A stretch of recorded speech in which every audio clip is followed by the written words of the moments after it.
Veritas Legazpi. Uwi na ang programang pang-edukasyon at pangkabuhayan. Hatod sa Indo, kan Bicol University. Uwi na ang sa Indong host, Professor Edgar Parameda.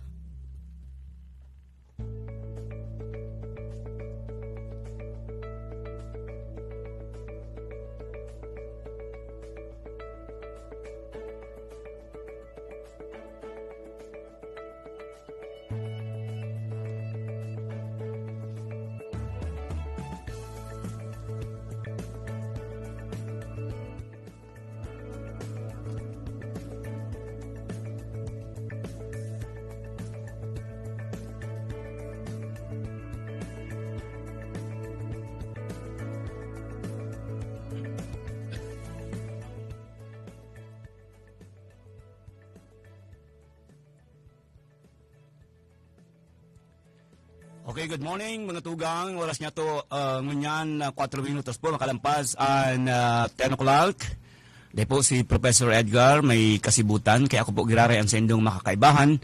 Hasta at siya na alas 11 nin pagkaagalig di po naman sa programa kan Bicol University Extension Management Division na programa ang pang-edukasyon asin pangkabuhayan. Yan sabi sa ko ni partner Edgar ang makakasabay niya itong ngunyan bilang guest. Iyo po si Dr. Noel Rafer. Siya po mga tugang ang director kan Gender and Development Office dyan po naman dyan sa Muya, sa Bicol University. Orat yan, halaton nyo lang niya itong maglaog na si Dr. Noel Rafer. No? Yaw nahiling ko na siya naman sa monitor. Orat yan, nakasabay niya ito siya para magpaliwanag ng mga importanteng puntos. Dapit po naman sa mga programa o sa Gender and Development Bicol University. Aram nindo mga tugang sa panahon na ini, talaga po naman na pinagpipilit kan kabos sa paagi nin mga giya, ang mga lay, tangani na talagang maprotehiran ang gabos na sektores kan sa tuyang sosyedad, partikularmente sa parte kan mga kababaihan asin sendang mga aki. Kaya baga kang kung magiron luman yung mga tugang kang 2004, pinirmahan ni dating Presidente Gloria Macapagal Arroyo ang Republic Act 9262 o kaya inipig-apod na the Anti-Violence Against Women and Their Children Act of 2004. Yan. Ano po? Yan po ang nagtatauning proteksyon sa mga kababaihan, partikularmente sa mga ina o sa women na minsan na naaapi manin marhay. Kan sa indang agom o kan sa indang kalibin, kan sa indang kapartner, kan sa indang kasaruan, di ba? And sabi nga ni kaso Salong Aldaw kang nakaulay niya mo si Director Arlene Alangco. Yan. Siya po ang Regional Director kan Commission on Human Rights. Tego kaming binilog na garo short film about po naman sa kampanya sa kontra sa violensya laban sa mga kababaihan asin sa indang mga aki. Yan. Latalaton niya mga tugang at siyang lumaog ang sa tuyang magiging bisita sa paagi ni Zoom siguro si Sir Noel Malaw gano. Dayon siya presente dig sa istasyon. Ngunyan, for obvious reason, birisiyo ng tao ngunyan.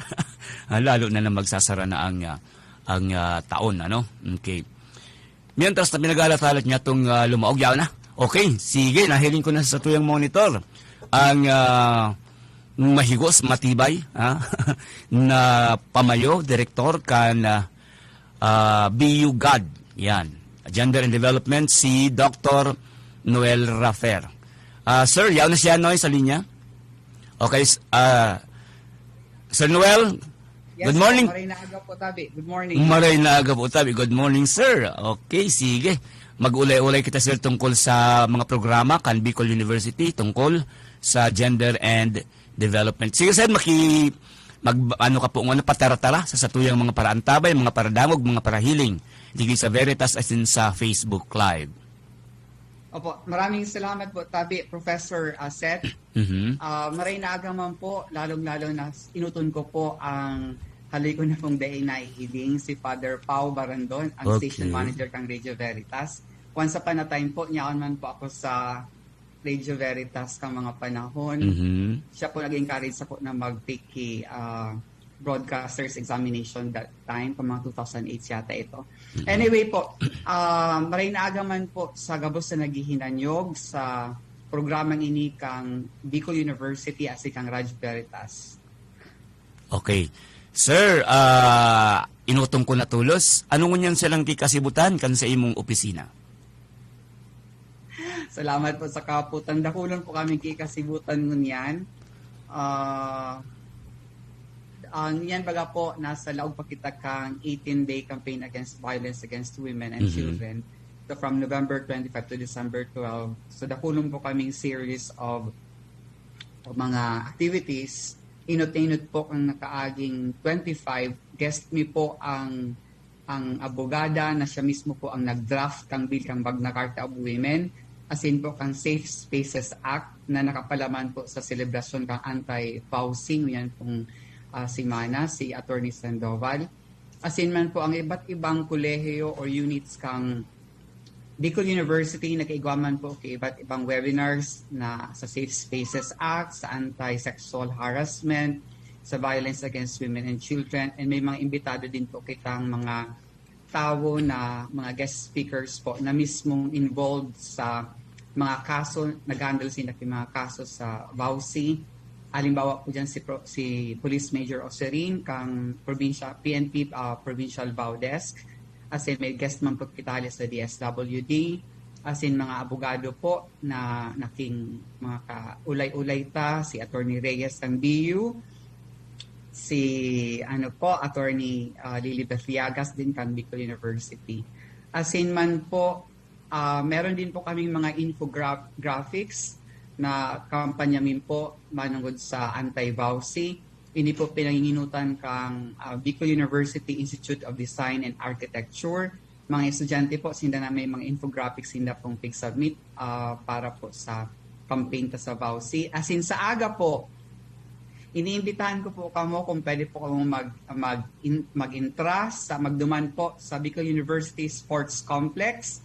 Igwa po kita ki Paradaplusan, asin man po baile para po sa mga kababaihan laban sa kadahasan. Kung makaparticipar po kamo, magsuod po kamo ki orange, kasi orange po ang kolor nun kang anti-VAUSI campaign. Gigibuon po ang alas 5 ng pagkahapon. Yan po sa mga nagkapira pong activities ni Prof. Seth sa SIGAD. Sir, ang venue, sir, naman po sa Buseng, tama? Day po, tabi, Sir Seth, sa Bicol University Sports Complex po. Sa inyo ini, sir, tabi makasupog sa kuya, tagamiyok, di ko. Halaka. Sa Oval po. Okay. Iyo duman sa laog. Yes, yes. IPSR. So dati baga pong sports. Iyo po, yun na nalibog ako. Ang gusto sa nagramdam ko sir sa rong building siyang dakula na ito pala sa system baga naman na ginibuhan kang 2016 palarong pambansa. Tama sir? Opo. Yes. Tapos sa maabot na pa yun po, magagawa na po kita ki parang dakulao na complex sa likod po dyan sa gymnasium. Iyo nahiling ko na ito duman sa may harindi duman sa bagong Cal building sir.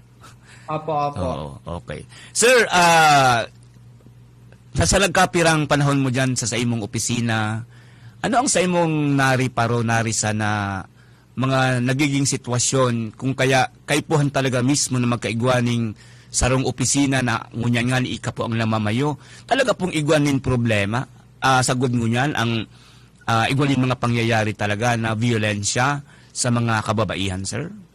O maski ba kung kababaihan? Actually, igwa po sa report kang sa PSA as in PAPCOM, sa UN, World Health Organization. Igwa po talaga kay mga violensya po na nangyayari pa po sa satuyang nasyon. Base po sa datos, 1 out of 4 po sa mga kababaihan sa Pilipinas sa kaka-experience po ng iba't ibang klase ng violensya. As in, iba pa pong mga violations manungod po sa women's rights na nakapaloob po sa Magna Carta of Women. Kaya po, pig-isip po, pig-mandato kan sa tuyang gobyerno na mag-igwaki iba't ibang offices or centers sa gender and development sa gabos pong ahensya kang gobyerno as in mga eskwelahan. Oo. Pero ngunyan baga sir, sa panahon na ini ngunyan, medyo kung God lang po ang sa tuyang hihilingon o ang garo equality between men and women, ining magkaibang gender, garo dai man siya arog ka lala ang mga sitwasyones kaysa ka itong nainot na panahon na dai pa ining mga lay na initabi, Dr. Rafael. Opo. Tama ka po dyan. Pero still po nangyayari pa man girare kang nakaaging ani po ng mga banggi na report po sa Sarong TV Network na sa Navotas, sa Laguna, may mga kaso po ng violensya as in pang-aabuso sa mga kababaihan. As in, bako lang po sa mga kababaihan, pati pa sa mga minors na lalaki. As in, sa mga kalalakihan na medyo may edad naman po. As in, mga po, sa report po ni Police Major Oserin, kang PNP Albay Provincial Power Desk, nakulong pa mga po na kaso sa Bicol Region po, manungod sa violence against women and children. Saka sir, ang forma baga sir ng violence, baka ulang physical, ano po sir, igwa pa ng ibang klaseng mga pagkukulog. Baka ulang physical, kundi iba pa, emotional, verbal, mga arag po kaya na nangyayari. Opo, tama ka po dyan, Professor Seth. Pero liwanagan ko lang po ba ako magpadagos tabi ha. Ini po sa piya po ang diskusyon tapungon yan or presentasyon bilang po ako bilang director kang Center for Gender and Development kang Bicol University. Bako po ako sarong abogado o abogada kaya pasensya na po kung may malihis po ako o di kumarumduman na pagsaklaw kang batas. So this is just po para disclaimer lang po, this is just an academic discussion and for information po Professor Seth. Opo. Tama ka po dyan sa Republic Act 9262 po or Anti-Violence Against Women and Children kang 2004. Apat na klase po ang violensya na nakasad po sa tuyang batas. Yung physical violence po ng ininutan, pangduwa po yung sexual violence, psychological violence as in economic abuse po. So kung may mga halimbawa po dyan na nakapaloob po sa physical violence at sa apat na violence ang nabanggit ko po, sa inot po, pag binugbog ka po, halimbawa,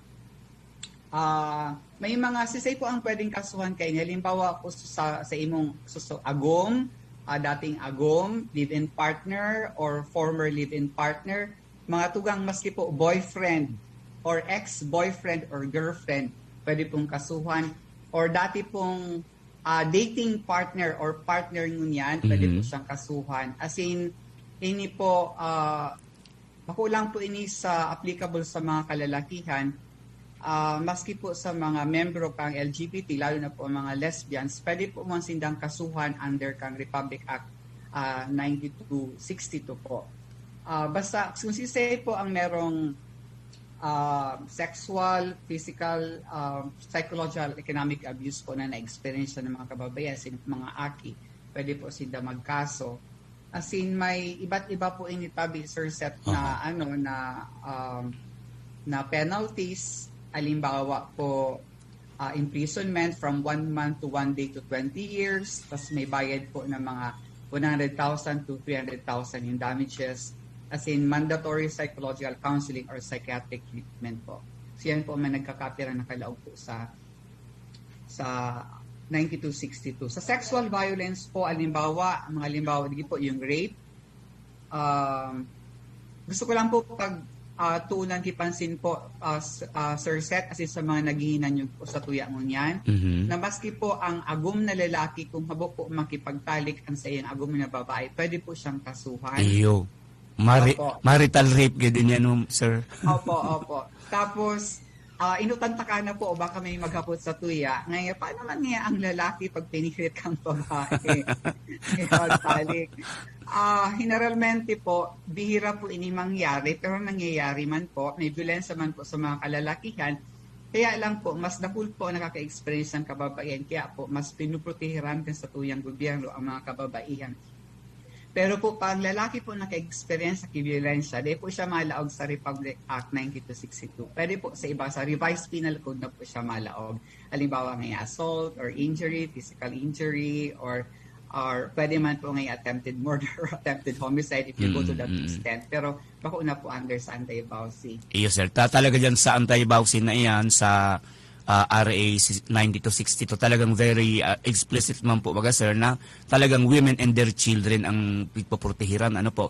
Pero sabi sir ni ano po ni Director Alangco kang CHR kang nakaulay niya mo. Itong may ginibo baga kita sir na short film diyan sa opisina mo na maski pa na halimbawa nga sir magpartner nga pareho nga nga lesbian. Itong babae na kapartner kang tumboy, protehido pa ito sir under ka sa RA 9262 ano po?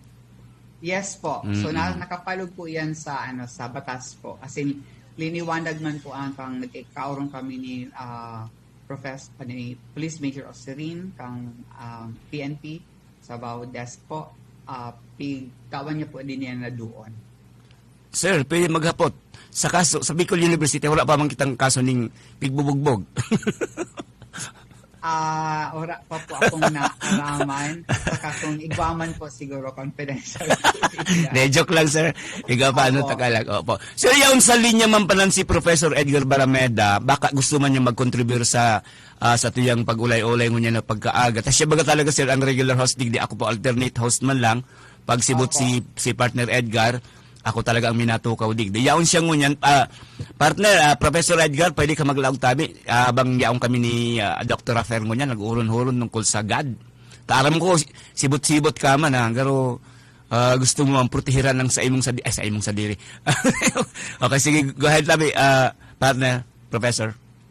Thank you so much sa partner Marina Agas kay mga parantabay. And of course, sa tuyang may gusto na director talaga. God. In fact, pasalamat kami kay Sir Noel kasi sa mga activities ni Man. So, pigibot ang mga partner na gender development approach sa pag-ibon in audiovisual productions. Pigibot ang yan na this is supported by kang God.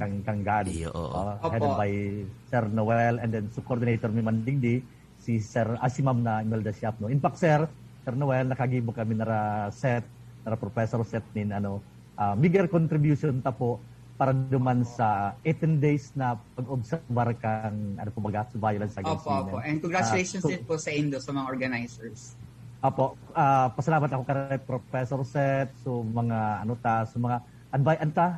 speaker si Don Ellis Canielas, mga dating taga-ABS, si Eric Baldo, kasabay sir sa nagtuturo sa tuya kung paano mag-ibok video advocating itong sa mga diretso bakan mga kababaihan, ini pong sa violence against women. Yan po ang bigger contribution with the Professor Seth Di Matera sa imo pong advokasya, sa tuwing advokasya, hindi po sa gender development as in sa violence against women. Napapanahon po talaga ni Sir. Salamat po na maray. As in, nakapaluban baga po yan sa civil service na memorandum dapat gender sensitive kita. Kabus na medium po or media sa print or broadcast. As in man po, yung challenge ko po sa mga taga-KAL, pwede po sila mag-igwa research so mga sa derogatory baga po na mga films or kaya songs, advertisements laban sa mga kababaihan, pwede po yan na matugibuan kisarong pag-adal as in i-broadcast din po. Opo. Tama Sir Noel. Aram mo, inda lang po kaya tahaloy na talaga yung issue. Igabaga sir nin mga songs talaga na igwa rin mga pick-upon na sexual undertone and garo pigibo lang na object ang women. Pero sir, ang nabagkabarasa kong articles, mga literature degree, dahil man si sir napipin down dahil ito part kang expression of art expression. Sabi po kang iba sa when the right of a person ceases when the right of another person begins. Tama man yan. May directions ka po ng freedom of expression nasa bilang artist, pero kung nakakadanyar ka na po sa directions kang mga kababaihan as in mga aki o kababaihan, pwede ka na po tabing kasuhan. As in, sangunyan po ba, pwede ko po tabi isingit, sangunyan po na selebrasyon o kampanya laban sa 18-day campaign against violence against women. Nakapalog din po tabi mga sirs as sa mga naghihinanyog ang Republic Act 11313 or the Safe Spaces Act po na gabos po na forma ki verbal, physical, sexual na mga advances, remarks, pwede na po tabi kasuhan ang perpetrator. So, halimbawa po ngayon sa yan po kasi ngunyan ang mga sirs ang pinakatinagtawang kiduon sa kampanya nguyan kang anti-vowsy ining Safe Spaces Act. And kita pong mga teachers, grabe po ang satuyang obligasyon digdi. Saro po nakapalog po sa Republic Act 11313 or Safe Spaces Act. Kung kita po na nakasuhan, pwede po kita mahuarang kilisensya bilang mga teachers. So, pakitake note po.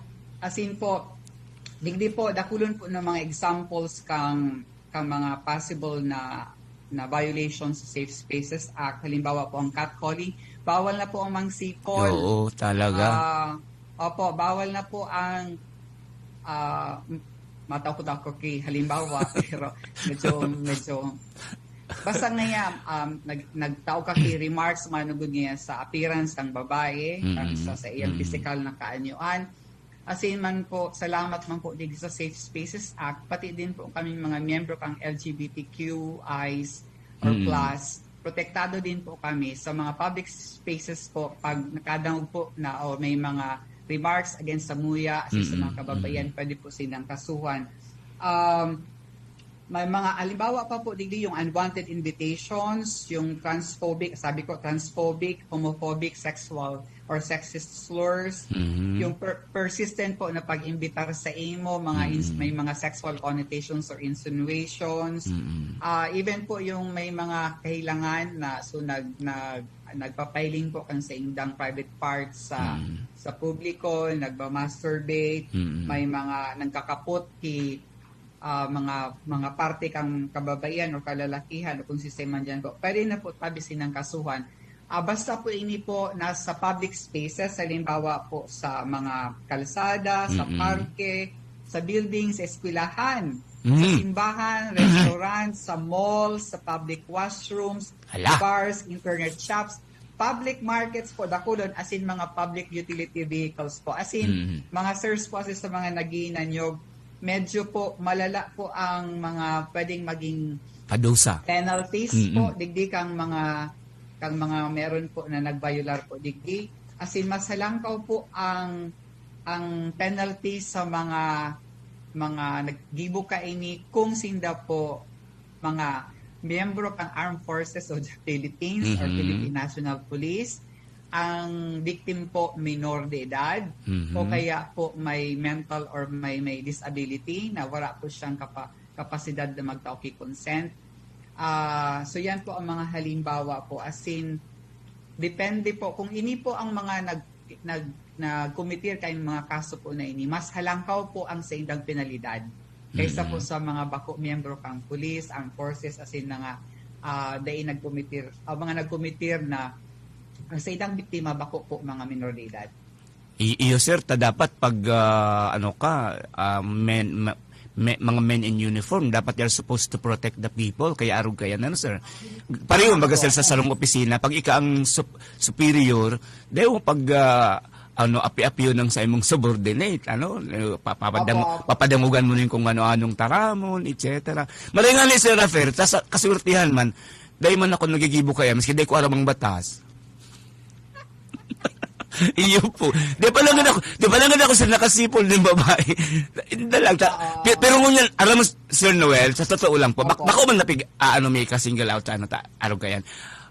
Pero paghihiling ko po ngunyan, ang respect po sa LGBT, halangkaw naman pong maray compared kay itong mga lumang panahon pa. Ngunyan po, baga, dahil naman talaga ning araw kaya na maski nga ibaga sa klase, dahil naman yung nga kung anong-ano, mugaro ang treatment na lang, pare-parehas lang. Opo, pero may mga kaso pa man. Igwa pa man, namira-pira, opo. Minsan maagi ako, may mangyari po talaga maiwasan na iba-iba ang sa indang pag-iisip o pananaw sa buhay. Oo. Pero po sa, pero sa Safe Spaces Act, protektado na din po kami. As in, lalo na po mga kababaihan. So, para lang matawang ko lang po, if you may allow me po. Sige po, go ahead. Tawang ko lang po kay impormasyon sa itong mga naghihinanyog. Ang penalties po sa kung ika po nagka-committee kisarong act laban po sa Safe Spaces Act from 1,000 po and community service of 12 hours, 6 to 10 days po na arresto minor, as in 3,000 pesos po na ano yan, bayad po. Hanggang po, maabot po tabi ini hanggang sa arresto mayor, as in hanggang sa 100,000 pesos po.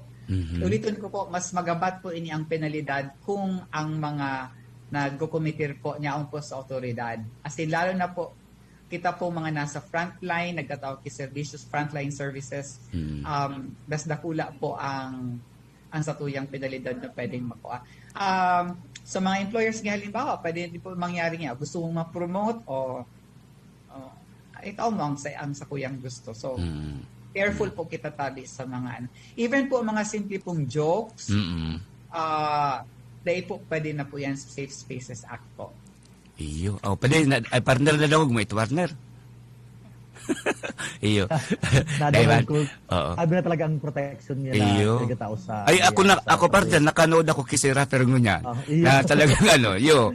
Kaya maraming talaga ngandro na rin. Madyan daw ako sa opisina mismo ni sir para makikuro-konsulta ako kan mga Iyo Opo. Sir, maliban po sa arog kaining mga concerns, ano pa po usually ang nakatoka po sa imong office? Sa imong opisina? Kang nakaagi pong aldaw, nagpresentar pa sana po ako sa Admin Council kang Bicol University na ilipat po ang sa muyang opisina under the Office of the President kang Bicol University kasi yun po ang nasa CHED Memorandum 2015-01. As in, duman po sa CHED Memorandum 2015-01, nakapaloob po ang nakulon mi pong functions. Oo. So kaya po lilipat kami, dapat po nasa under po kami kang Office of the President nasa CMO kasi po ang samuyang functions cut across all the functions of the university. Institutional po siya. So from instruction, research, extension, and gabos po ng mga mandato po sa yung gobyerno, mga aktibidades manungod po sa gender and development. Kami po nag-oversee as in nakulaan po sa kuyang responsibilidad. Sabi ko nga, parang happy pa service, kinalawagan, gusto ko niya ako mag-resign. Sa accountability po sa mga opisina, bakulang po sa Bicol University, sa CHED, sa Philippine Commission on Women, and sa Commission on Audit. So, grabe po ang riniportan, grabe po ang mga bosses ko. Kaya, medyo, dakulong po kaming mapagal na mga ipipreparar. Halimbawa na din po dyan ang satuya po sa Bicol University na Gender and Development Budget and Plan. Pigbo-monitor po ang kang CHED as in kang Philippine Commission on Women. Pigbubusisi po ang maray. Dapat po nga dapat ang maaari mailing kang sa mga opisina ng mga colleges or units sa buong university. At least 5% po ang budget nila, total budget nila nasa GAD PAPs or programs, activities, and plans. Ano pa po, nag-attendir po ako sa parang quote-unquote budget hearing sa plano kang mga iba't ibang colleges. So, pagalan po, dakulon po kaming pigigibo. Lalo na po ngayon nga sa 18-day campaigns, may mga series of activities po kami. Pag may mga God celebratory activities din po, lalo na sa pag National Women's Month, pag March, sa ngunyan din po, para tawang ko lang po date pong informasyon as po mga naghinanyog, ang Philippine Commission on Women po, may mga kataong guidelines na ano po mga pwedeng gibuhon na mga materials or paraphernalias, pati kang kampanya laban sa pag-aabuso sa mga kababayan as in mga kaakian. Halimbawa na din po ang pagsulog kay orange po na t-shirt na may nakaag na Vow Free Starts With Me. As in man po mga iba pang paraphernalias like yung mga alcohol spray bottles na may Vow Free Starts With Me po na logo, maski selfie ring lights, tumblers, face masks na may color orange po. Ini po pigproklamar kan sa tuyang presidente na maging kampanya kang kagabos na sa di gobyerno magpoon November 25 hanggang December 12. Then part din po kang proklamasyon kang Republic Act 10 398, every November 25 po, dapat po kita nagsisilibrar ang National Consciousness Day for the Elimination of VOWC. So kadakot po kaming tigigibo sa opisina, maliban po dyan yung mga capability building, seminar workshops for the GOD coordinators. And next year po, pati po sa mga finance officers, para po sararo, sarabay. Ang sa to yung pag-interpretar kang batas, sa paggamit kang budget, kang dadpan, as in, dakulan pa pong iba. Okay. Ang oras niya to, 34 minutos po makalampas ang 10 o'clock. Mabalita po kita, Sir Noel and sa Professor Edgar, mapapalusot talang ang nagkapirang commercial, haligi po naman sa station. Diyan lang po kamo ha, mabalik kita.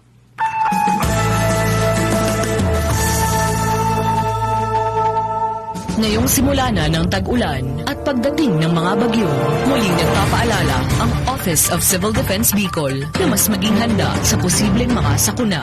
Siguruhing nakahanda ang inyong go bag na naglalaman ng damit, flashlight, baterya, radyo, inumin at pagkain na tatagal ng 3 araw, kandila, pito, posporo, at maging ang mga mahahalagang dokumento. Huwag din kakalimutang maglagay ng mga face masks at face shield. Gayon din ang mga alcohol at sabon.